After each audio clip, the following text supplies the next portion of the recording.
싸이의 강남스타일 뮤직비디오가 유튜브 조회수 25억 뷰를 넘어섰다는 반가운 소식이 최근 들려왔다. 해외에서도 유명세를 떨치고 국내외로 수많은 팬들에게 사랑받는 월드스타 싸이.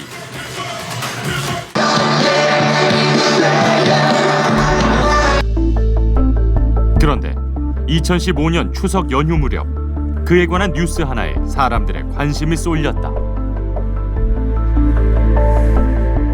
그가 소유한 건물 때문이었다. 너네는 무조건 싫어 나가요. 저희한테 정확하게 그렇게 표현하셨어요. 네. 무조건 싫어, 나가. 3억 5천에 합의를 하기로 했고 11월 30일까지 했는데 왜 안 나가시는 거죠? 남부럽지 않은 유명 연예인인 그가 세입자와 갈등을 겪고 있는 그 이유는 무엇일까? 싸이가 소유한 한남동 6층짜리 건물.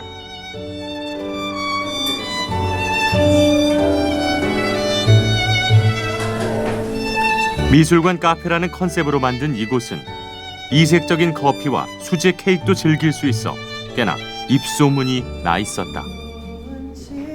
다양한 문화 활동과 독창적인 미술 작품도 감상할 수 있는 카페 내부에는 언제부턴가 월드스타 싸이와의 분쟁의 흔적이 가득하다. 이것이 저희의 일터이자 승진권이라는 거죠. 저희도 여기에서 벌어서 저희의 생활을 꾸려가는데 그냥 그런 것들은 다 뒤로 한 채 너네는 무조건 나가야 되는 사람들이라고 치부되는 거죠, 계속. 전시 기획자 출신의 최소연, 최지한 자매와 송현애 씨. 마음 맞는 사람들끼리 카페를 열었다. 그들과 임대인 사이에 무슨 일이 있었던 걸까? 임대인의 주장에 따르면 그가 이 건물을 사들이기 전 이미 임차인은 2013년 12월 말까지만 영업을 하기로 했었다. 그런데 기간이 지나도 그들이 나가지 않는다는 것이다.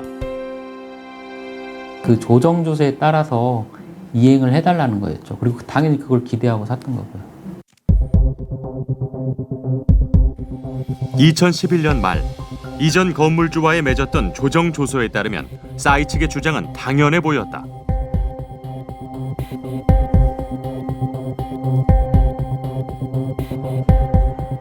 그런데 임차인들의 주장은 달랐다. 이전의 조정은 재건축을 한다고 해서 나가기로 했다는 것이다. 그런데 새 건물주 측에서 재건축을 하지 않는다면 조건이 다르기 때문에 나갈 필요가 없다는 주장이다. 이것이 두 번째 주인과의 약속인데 두 번째 주인은 약속을 지키지 않았는데 왜 이 약속을 저희만 지켜야 됩니까? 라고 법원에 이의 신청을 했고, 세입자 측은 새 건물주가 건물을 매입한 이후 자신들과 단 한 차례도 이주에 대한 논의를 하지 않았다고 했다. 그저 이전 조정대로 그냥 나가라고만 했다는 것이다. 박대상 씨로 이 건물주가 바뀐 다음에 네. 최초의 요구는 뭐였어요? 그쪽에서는? 박대상 씨가 최초에 요구했던 거는 그냥 무조건 나가였습니다. 네. 이게 나갈 때 어떤 그 권리금이라든가 네, 전혀 없었습니다. 뭐 이사비 이런 얘기는 전혀 없었었어요? 네, 처음부터 끝까지 지금까지도 마찬가지로 그냥 나가야 합니다. 임대인 측은 법으로 대응했다. 2015년 3월 6일 첫 번째 강제 집행을 진행했다. 이대로 강제 집행을 당하면 세입자는 영업을 시작한 지 2년 반 만에 4억 7천만 원에 이르는 초기 자금을 그대로 날릴 판이었다. 제일 먼저 한 건 CCTV부터 제거하시더라고요. 이런 그 전기, 수도 이런 거 다 그냥 막 물을 쏟아지게 막 전기 막 위험하게 이렇게 전기선 끊어놓고. 근데 집행이라는 것은 빨리 거리로 모든 물건을 내동댕이 쳐야 되는 거야. 끄집어내는 게 우선순위예요. 당시 집행당한 물건을 다시 찾아오는 비용이 450만 원이나 들었다. 그런데 찾고 보니 멀쩡한 물건이라고는 찾아볼 수 없었다. 1,500만 원에 이르는 에스프레소 머신도 망가졌다. 건물주 측은 강제 집행에 소요된 용역 비용도 임차인에게 청구했다. 약 1,630만 원에 달하는 금액이었다. 그뿐 아니었다.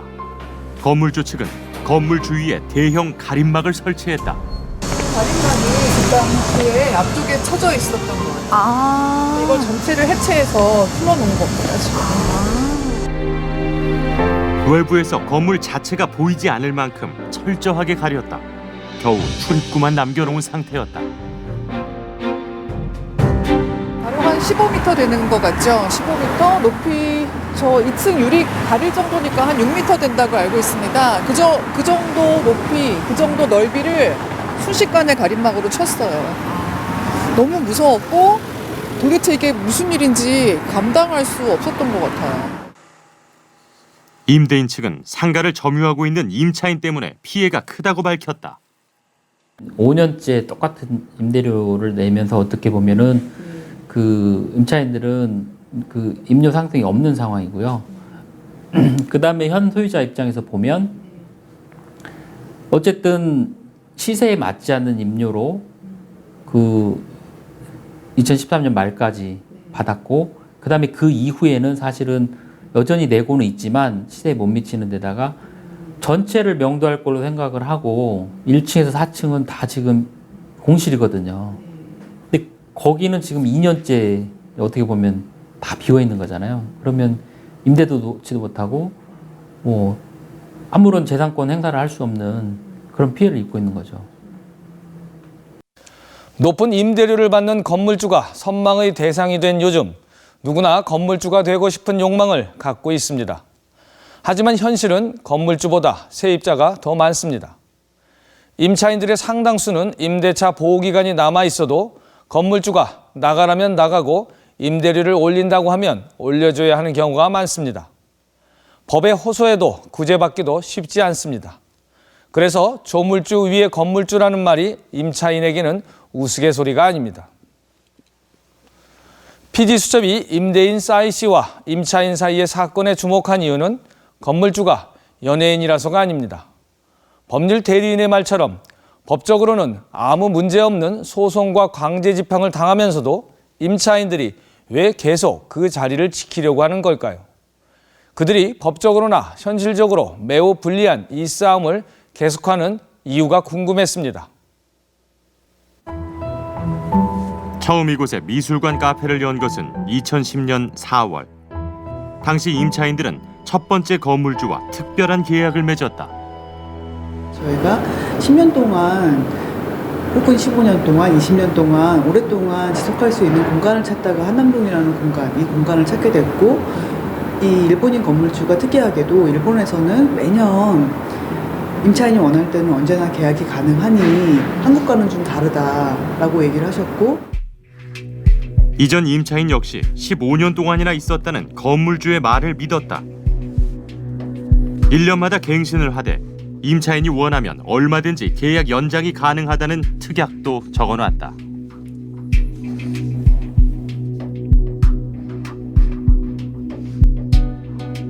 당시 숯불갈비집이었던 상가를 정성껏 수리한 덕분에 특색 있는 카페로 탈바꿈시켰다.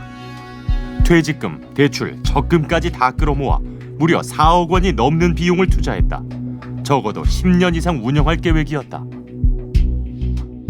낡은 여러 개의 방식으로. 방으로 이루어져 네. 있었어요. 네네. 그래서 이제 그걸 철거하는 작업부터 좀 오랜 시간이 걸렸고요. 네. 그리고 밑집이니까. 네. 그리고 처음부터 1년, 2년만 영업할 수 있는 권리밖에 없다고 약속을 해주시면 그랬던 거라면 이런 투자를 하는 바보 같은 상인들이 어디 있겠습니까? 근데 처음 약속은 10년, 20년 있게 1년 있을 가게와 10년 있을 가게는 가게의 기본 인테리어도 다릅니다. 그런데 카페를 시작한 지 불과 6개월 만에 이 건물이 팔렸다. 첫 번째 건물주가 벌어들인 시세 차익만 약 44억 8천만 원. 바뀐 건물주는 10년은 고사하고 1년 안에 나가라고 했다. 임대료를 2달 늦게 낸 점을 들어 명도 소송을 걸었으며 재건축을 이유로 나가달라고 했다. 재건축 관련된 서류를 냈는데요. 별점 계약서 사본과 같이 재건축 설계를 진행 중입니다. 따라서 본 건물의 재건축이 매우 시급한 일정입니다.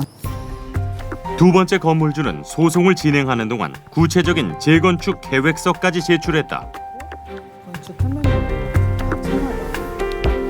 당시의 임대차 보호법에 따르면 재건축을 할 경우 아직 계약 기간이 남아 있다 하더라도 무조건 나가야 했다. 사법부에서 판사가 저희한테 정확하게 얘기해 주신 건 알고 있다라고 얘기하셨어요.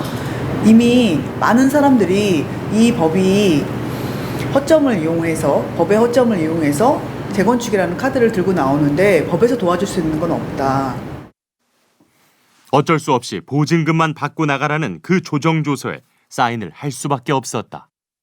2013년 8월 13일자 바로 전에 계약서를 쓴 분들은 구법을 지켜야 돼요. 그러면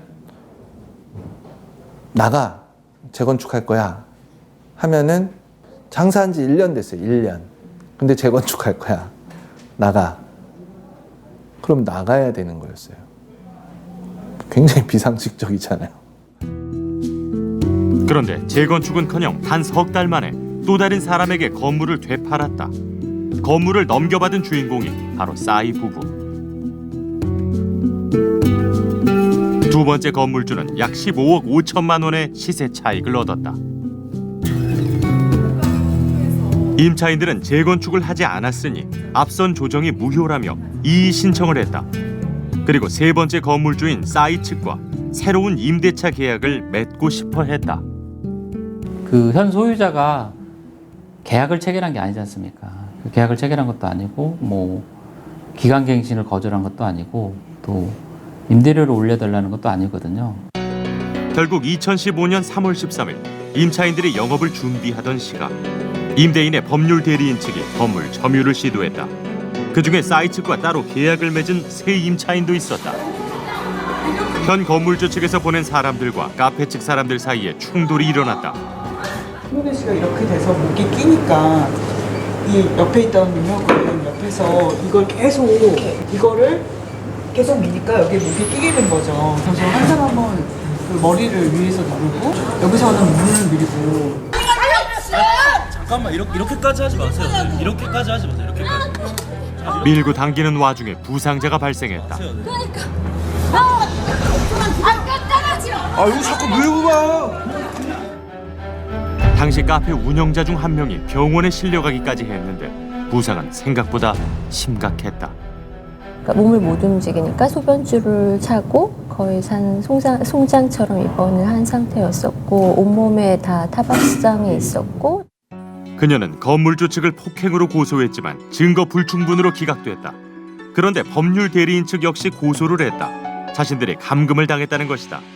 하지만 해당 검사는 굳이 임차인들이 그들을 감금할 이유가 없다며 이를 기각했다. 동료가 분명하게 다치는 걸 봤기 때문에 그것에 대해서 사과를 받아야 된다고 생각했어요. 병원에 실려간 사건 이후 임차인들은 처음으로 기자회견을 가졌다. 그제야 건물주 싸이와의 분쟁이 세상에 알려졌고 세상에 관심이 모아졌다. 우리의 권리가 지켜지지 않는 법 앞에서 부당한 요구에 순응하지 않았다고 이렇게 함부로 대하는 것은 인권을 침해하는 가혹한 폭력입니다. 마치 세입자를 물건으로 생각하는 것 같아요. 그냥 강제로 뭔가 내놓으면 되는 거? 그러니까 치워야 되는 대상? 짐짝 취급하시는 네. 거잖아요. 그냥 이것은 치워야 하는 거. 내 건물에서 치워야 하는 대상. 2015년 4월 싸이가 건물을 산 지 3년 만에 처음으로 임차인과의 협의를 위한 자리가 마련됐다. 소속사 대표였던 양현석 씨가 싸이를 대신해 합의를 진행한 것이다. 합의는 일사천리로 이루어졌다. 양현석 대표와 메일을 주고받으며 서로의 이견을 좁혀갔다. 합의는 순조로웠다. 임차인 측은 공식 사과와 민사소송을 중단하고 피해보상 합의를 요청했다. 여러 번의 협상 끝에 재건축 이후 입점 가능성을 열어두고 3억 5천만 원의 합의금과 명도일을 확정하는 내용으로 합의안을 조율했다. 그런데 최종 합의는 이루어지지 않았다. 양측 모두 조정이 실패한 책임이 상대방에게 있다고 주장했다. 이 와중에 명도소송 1심 결과가 나왔다. 저희도 11월 30일까지 인도해주면 합의금하고 다 소송 취하하겠다고 공개적으로 저희도 얘기를 했고요. 그러면 어쨌든 합의 절차 과정에서 이것도 또 다툼이 있죠. 저희가 바라보는 입장과 그쪽이 바라보는 입장.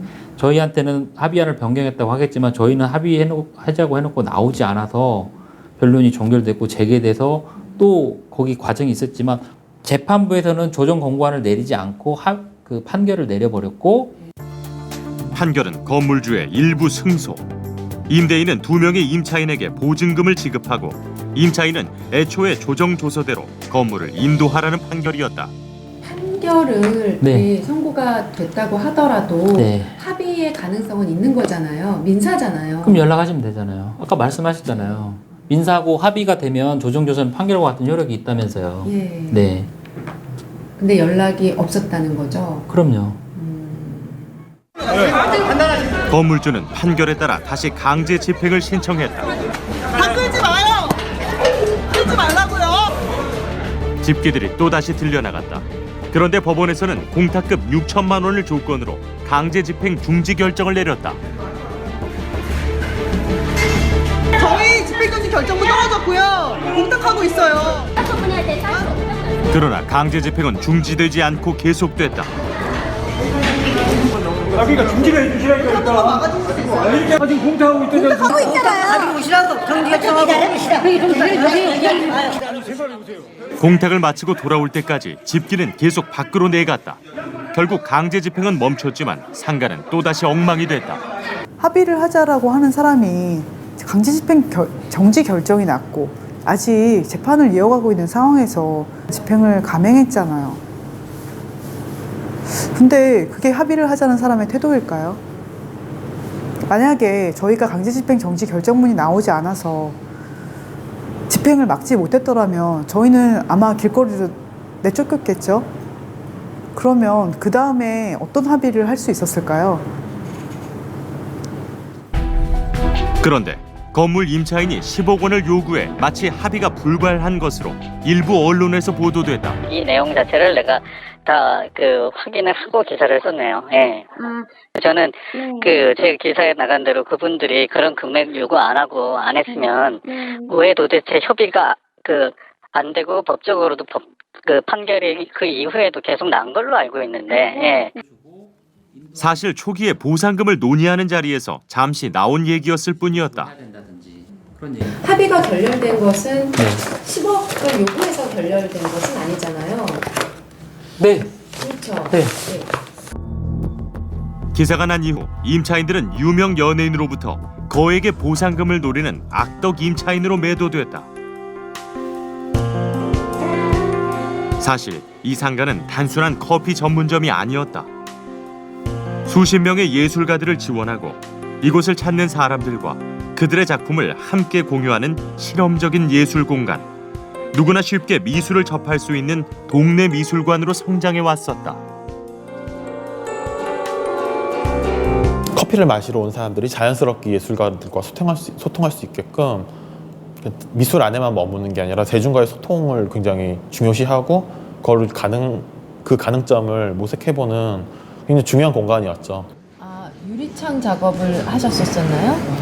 유리창 작업도 그러니까 이게 보통은 다 이제 국가나 이런 데서 지원을 받아서 운영이 되고 작가들한테 작업 공간을 주고 일정 기간을 보장해주고 거기서 작업한 결과물로 전시를 하고 뭐 이런 시스템이 있는데 테카트론이 좀 특별한 거는 그거를 어디 지원을 받아서 하는 게 아니라 커피를 팔아서 좀 비주류에서부터 시작해서 이렇게 대형 가수가 된 거잖아요. 근데 그런 사람이 저는 어떻게 보면 순진한 생각일 수 있지만 좀 이런 공간들의 가치를 조금은 알 줄 알았거든요. 인정해 줄 줄 알았는데. 그런데 건물주는 이들이 나가면 무엇을 하려고 했던 걸까? 현 건물주에게 해당 건물을 중개했던 부동산을 찾아갔다. 임대를 놓으신 거죠. 임대. 그러니까 상가에나 건물로 임대 놓으려고 그러고요. 임대료 얼마나 받을 수 있는 거예요? 거기 임대료 다르면 4천 5천 받죠. 다르면. 싸이 측 법률 대리인은 소송 중에 한 프랜차이즈 커피 전문점의 입점 의향서를 자료로 제출했다. 이에 따르면 월 2천만 원의 임대 수익을 낼 수 있다는 것이다. 싸이 씨 같은 경우에는 한 130억. 지금 팔면 그게 오래돼요. 12년 3월에 살았는데 해당 10억 정도. 첫 번째 건물주가 얻은 시세 차익은 44억 8천만 원, 두 번째는 15억 5천만 원. 만약에 현 건물주가 지금 시세로 팔면 51억 원의 시세 차익을 예상할 수 있다고 한다. 현재 건물주인 싸이 측은 곧 재건축을 할 것이라 밝혔다. 현행법상 재건축인 경우 임차인을 금전적으로 보상해주는 법적인 조항이 없다. 일부 건물주들이 재건축을 이유로 임차인을 손쉽게 내보낼 수 있어 그 피해를 결국 임차인이 고스란히 감수할 수밖에 없다. 상가임대차 보호법이 갖고 있는 맹점 중 하나다. 재건축을 만약에 한다고 하면은 재건축을 하는 이유는 건물이 정말 노화돼서 지금 바로 쓰러지기 일보 직전이라고 할지라도 그 건물을 다시 지어가지고 본인의 이익을 갖다 더 극대화시키기 위해서 건물을 짓는 거 아니겠어요? 그러면 퇴거를 하는 사람한테는 보상을 해줘야겠죠.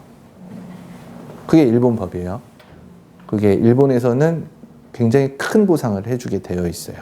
아, 그렇습니까? 퇴거 보상 비용. 최근 새 앨범을 발표하고 활발한 활동을 이어가고 있는 싸이. 그런데 그는 임차인들의 상황을 제대로 알고 있을까? 대리인이 아닌 건물주의 입장을 듣고 싶었다. 그 인터뷰 요청을 하나 드려놓은 게 있는데 확인해서 연락 주겠다라고 하고서 연락이 계속 안 돼가지고요. 된 건. 안 하신다고 하시더라고요. 공식 입장에서. 근데 지금 위쪽에서 전달 내려오라고. 제작진은 어떤 입장도 들을 수 없었다. 최근 임차인 측의 근심은 더 커졌다. 임대인 측이 제기한 각종 소송 비용이 7억 6천만 원에 달하는 것. 이미 임차인들에 대한 통장까지 압류한 상태였다. 오랜 다툼에 지쳐 이제는 상가를 나가고 싶어도 거액의 손해배상 소송이 남아있다면 이 고통이 끝나지 않으리라는 것. 잘 모르겠어요. 저희 힘으로 다 막을 수 있는 크기는 아닌 것 같아요. 한겨울 한파가 계속되던 날 집행관이 찾아왔다. 채권자는 우리한테 계속 집행을 계속 그래도 부추리 요구를 하는 거야. 집행해달라고 오는 사람이 오면은 자꾸 해달라고 오니까 지금 짜증나서 지금 온 거고 책임 있는 사람이 지금 매일 싸이 변호사 사무실에서 온다고요? 집행관 사무실에를 매일 와요? 매일이 아니라 네. 계속 전화 오고 한 2, 3일에 한 번씩 계속 와요. 아, 찾아와서 집행해달라고? 저희 대화하고 싶어요. 만나고 싶어요. 만나게 해주세요. 일단 한번 얘기 한번 해보고. 서둘러 합의를 하지 않으면 또다시 이곳에 강제 집행이 예고된 상황이다. 왜 건물주의 소유권은 세입자의 권리보다 상위에 있을까? 이게 위아래 있잖아요. 저희를 자꾸 세입자의 권리를 밑에 있다고 생각하시는 것 같은데 저희가 바보 같은 생각을 하는 사람들인지는 모르겠지만 저는 동등한 존재인 것 같아요. 동등한 권리인 것 같아요. 같이 잘 살면 안 되나요? 당시의 법제도가 사실은 이 문제를 일으킨 바로 원인이라고 할 수 있는데요. 당시의 법제도는 뭐 2011년, 12년 뭐 그 정도 때에는 임차 상인을 보호할 수 있는 게 아무것도 없었습니다. 그러니까 기간이 지났어 또는 재건축을 해야 되겠어 뭐 이런저런 이유를 대면 그냥 아무 항변할 거 없이 나가야만 하는 임차 상인의 입장에서는 아무런 무기가 없는 상태였어요. 이분들은 아무런 피해가 없고 이분들은 무조건 안 나가기 때문에 무슨 때를 쓰고 뭐 나쁜 사람들인 것인가 이것에 대해서는 조금 더 생각을 해봐야 되겠죠. 큰 돈을 주고 건물을 산 싸이 씨도 길어지는 분쟁으로 재산상의 손해가 크겠지만 4억 원 이상을 투자하고도 맨몸으로 나가야 하는 임차인들의 손해 또한 상상하기 어려울 정도로 클 것입니다. 현재 양측 모두 서로를 믿지 못하겠다며 제대로 된 대화가 이루어지지 않고 있습니다. 하지만 취재에 나선 우리에게 양측이 밝힌 입장은 똑같았습니다. 원만한 합의를 원하며 양현석 YG 대표의 중재를 이뤄낸 작년의 합의 내용을 지금이라도 지켰으면 한다는 것입니다. 그게 진심이라면 공개적인 자리에서 논의를 하고 이를 성실히 이행하는 것은 어떨까요? 더 이상의 상처 없이 잘 마무리되길 바라겠습니다.